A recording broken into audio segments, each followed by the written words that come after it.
Hey, Dr. Willey here. I want to review something I call the five tenets of health. There's a lot of tenets of health, important factors of health, whatever verbology you want to use. These are ones I've used for some time because they really help incorporate the holistic person. When someone comes to you with multiple concerns, worries, issues, pains, depression, lack of energy, fatigue, poor sleep, etc., I've found that focusing on these five particular topics or tenets can really make a difference in how people do. And in my practice, I would say 95% of people completely change their quality of life and their overall health when these tenets are evaluated with detailed testing if needed, treated, and then all recognized. And that's very important because one thing we do so well in Western medicine is there's a symptom, here's a treatment for the symptom, but we're not doing anything for the underlying condition. And these five tenets of health really can be the cause and issue, if not the problem, behind the presentation of the patient in my office, their concerns, why they're here to see me. So it'll be a quick video. I can get into much more detail on these. As a matter of fact, let me just get moving here. In my book, Obtainable, I detail those five tenets very well. If you're interested in learning more of these five tenets, obviously coming to my office is the best way to do it because then we can personalize it for you. But if you want to read the book Obtainable, it will also assist you in doing that. So no particular order of importance.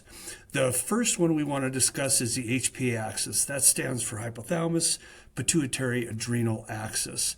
This is the effect of sympathetic tone, your fight, flight, or freeze system, which is constantly on in our today's world, from constant phone and news monitoring, events in the world, money issues, stress. It's just constantly on.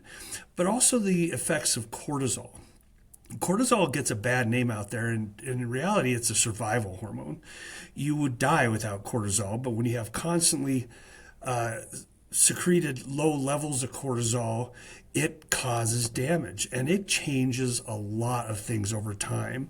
Increases insulin secretion, increases fat deposition, it alters your immune function, causes muscle wasting, can alter and interfere with thyroid function, causes brain fog and memory issues, it changes the sex hormones.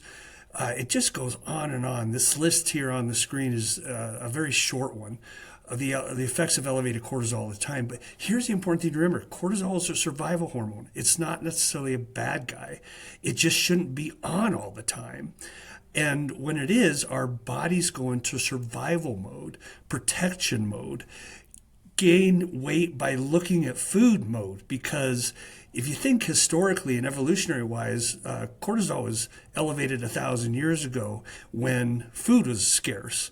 And so when food's scarce, cortisol turns off the sex hormones so you don't bring more mouths into the world to feed. And it slows you down by sparing calories by making the thyroid not work as well, for example. That's just one small example of the effect of cortisol over time. You have to understand its effects, what to do about it, how to test for it, and most importantly, how to fix that. This slide just kind of reemphasizes the metabolic defects that occur with the stress hormones. They're systemic, they're everywhere. It's estimated 85% of chronic diseases have stress-related factors. Therefore, either the cause or the condition or the chicken and the egg question, if you will, what cortisol causing this issue, or is this issue causing cortisol? The answer is usually yes.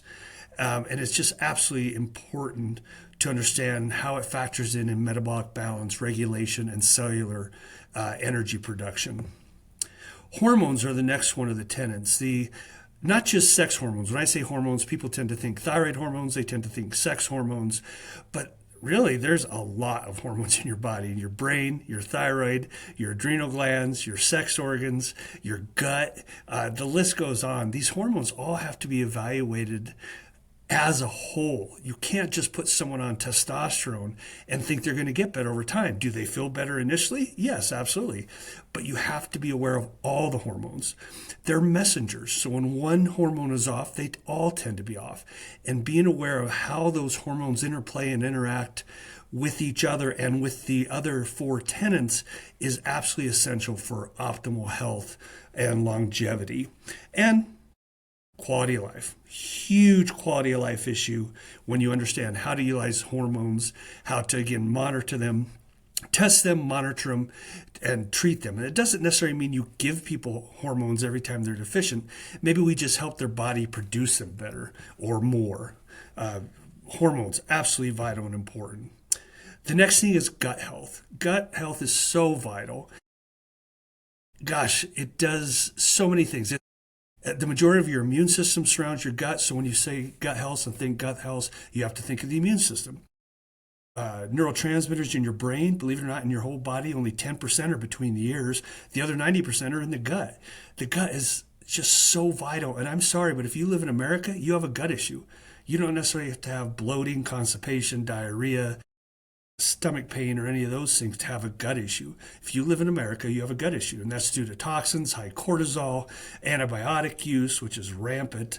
All those things affect gut health. So understanding, again, testing, making the appropriate diagnosis, and then helping people fix their gut is essential for overall health and well-being.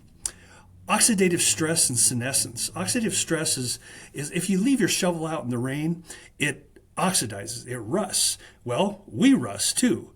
And understanding how oxidative stress plays a role in your overall health is also vital. Senescence means cells that misbehave. Every cell in your body has a suicide date. We call it apoptosis or autophagy.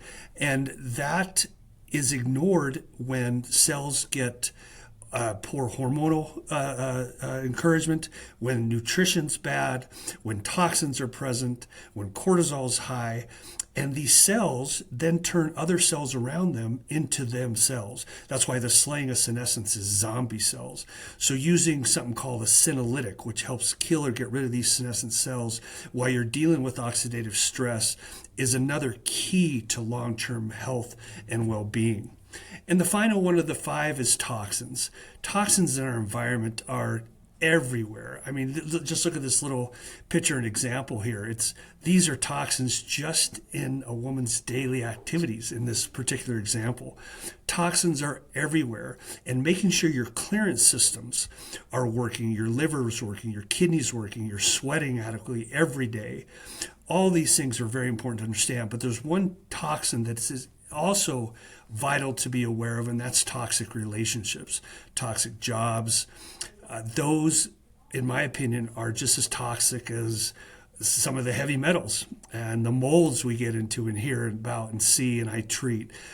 Toxins have to be evaluated just like all the other five tenets. So hopefully this was helpful in helping you start, or even if you're continuing on a journey of health and optimal living, understanding these five tenets is really the basis of doing that. It really is medicine from the cell level up, and just so important for overall vital health and wellness, well-being, quality of life, and longevity. These five things, testing them appropriately, treating them appropriately, and helping people manage them is one of the key secrets in a detailed functional medicine practice.